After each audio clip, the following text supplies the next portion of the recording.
Hi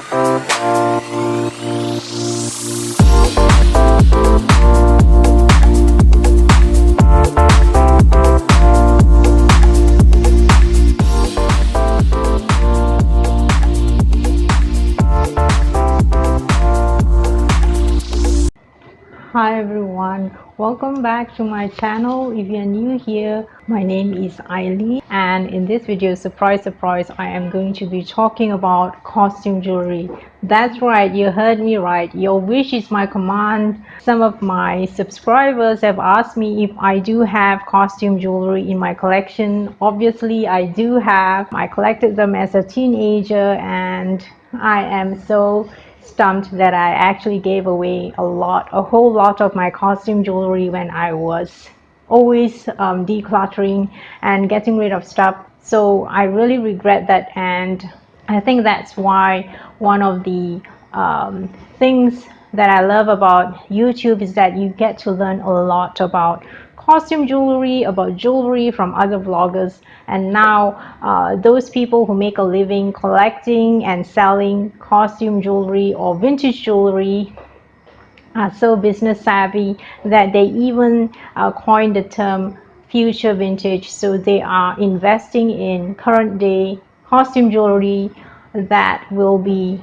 worthy enough to be future vintage, because there's a huge market out there, especially in the US. One of the things I admire about Americans is that they have an appreciation for things past or vintage past, and they place a lot of importance on them, so that when you're talking about the first year of costume jewelry, let's go back in time. Costume jewelry was actually created for people who could not afford to buy the real McCoy. So when you talk about the first group of people the first group of really famous costume jewelry, like Miriam Haskell, like Joseph of Hollywood or Kramer, these people have already passed on, and yet even though it's termed as costume jewelry, their craftsmanship and the material used and the design, which was new and avant-garde at that period in time, is now heirloom jewelry and worthy of being an heirloom jewelry and worth thousands and thousands of dollars in US dollars.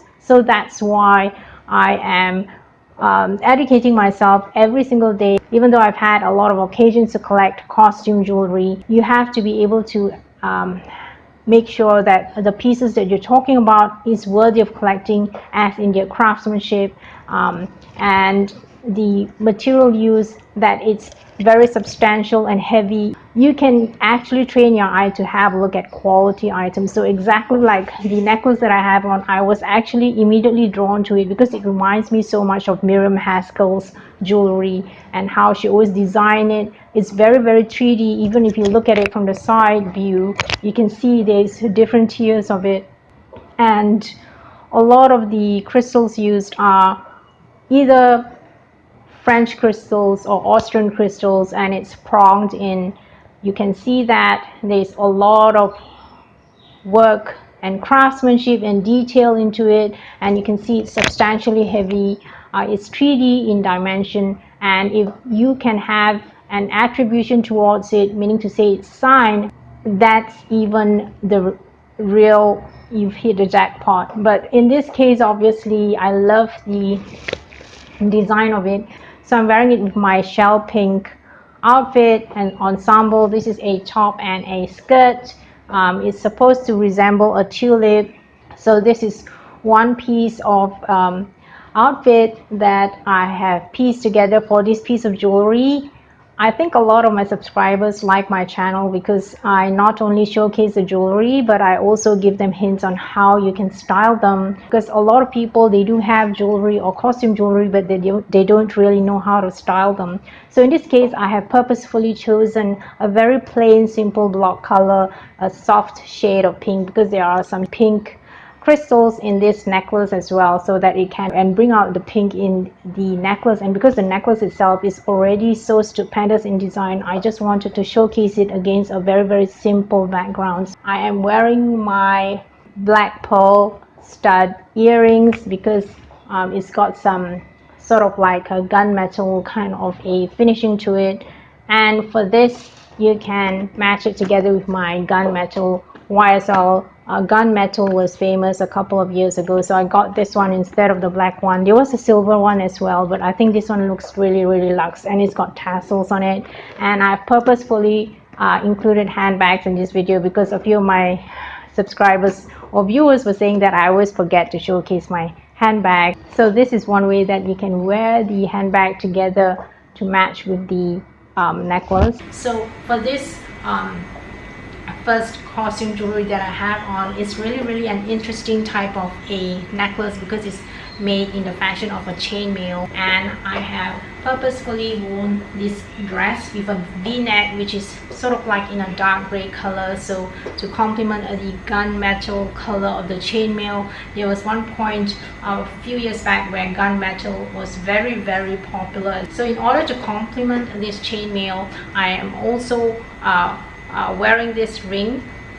If you have a look at it really closely, you can see the details of the petals is sort of like a netting or fishnet, and this design was made popular by Kramer in the 1950s, and I can kick myself because I just gave away one of the brooches from the 1990s which is in the Kramer sort of style as well, so which is worthy of being a vintage jewelry, a future vintage jewelry, and I just gave them away. So that's what happens when you declutter your wardrobe or your costume jewelry pieces, not knowing that they can actually be worth something. And what I love about this chainmail is that it's got diamante interspersed in between it, and the diamante is very good quality. It's pronged and it's like a 3D dimension, so that it's actually sitting very prettily on the chainmail, so it makes a lot of sparkle when you move about. My hairband is actually gunmetal as well. So for the next piece of jewelry that I have on is this fabulous piece of turquoise necklace. As soon as I saw it, I really thought that with the brass details, really reminds me of an Aztec design, and it's really huge. I actually got this previously to sell in my boutique, but nobody actually got it, which I think is providence for me, so that I can hang on to this outstanding piece. What I love about this and what I find really unique is not only the design but also the string of it, which is made up of leather, so that it has that modern element. A good piece of costume jewelry is when you look at the hardware, it's made up of really solid material. It's extremely weighty and heavy, and it's got that turquoise, and I am matching it today together with my costume jewelry ring. It's got a little bit of element of a turquoise color to it. This is enamel. It's got 4 different layers to it. I actually matched it together with my Dries Van Noten hand painted dress. This is a hand painted dress. As soon as I saw it, it really reminds me of my Malaysian batik. As you can see, the details of the florals on it are absolutely astounding. So I thought it would be the perfect backdrop for this fabulous piece of chunky necklace. You can see that a lot of my pieces of jewelry or costume jewelry in this video is very avant-garde, total departure from the classic pieces of jewelry that I usually showcase. Obviously the color is almost similar to the color palette of the dress, and it might not stand out too obviously, but because of the brass details you can sort of see it. This is one way that you can have it subtle enough, because it's already a statement piece. It's so huge, so I thought I'd just choose a backdrop that it doesn't really stand out too much, and there's an element of surprise that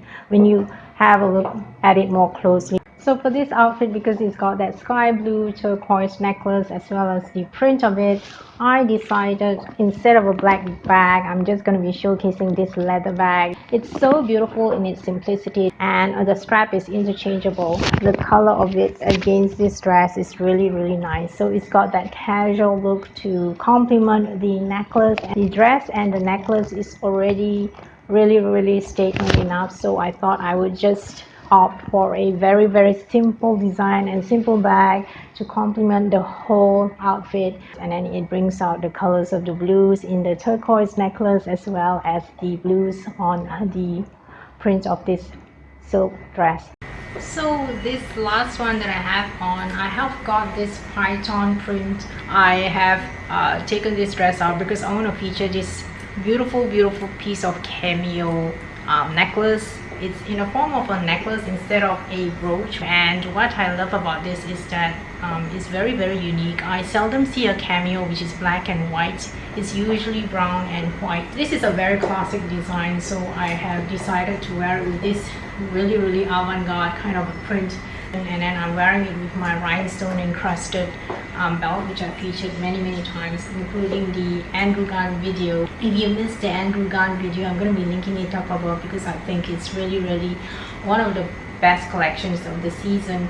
For this last piece in this video is going to be this, because I think it's really nice, juxtaposed against the black and white print of the python. Yeah, I forgot, I should be wearing the Kramer inspired ring as well. This one I have decided to match it with my crocodile. This is a genuine crocodile. You can see it immediately.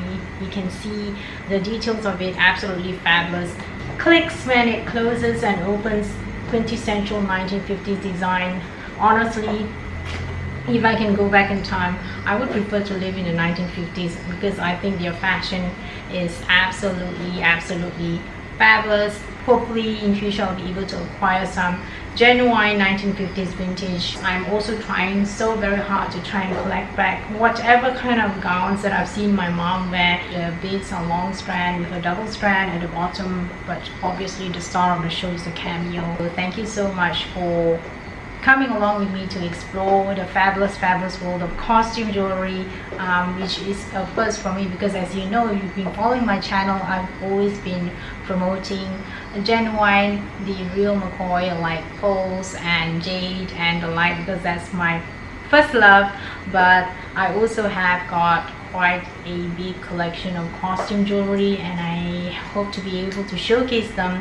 I can't squeeze them all into one video, otherwise it will be too lengthy. I also love to show people how I can match it with the right outfit. And so thank you again for spending time with me. Take care, and I'll see you in the next video. Don't forget to check out my playlist, which I'm going to be linking towards the end of the video, if you really are a jewelry lover, because you can find lots and loads of videos that I've done in the past. So see you again. Goodbye.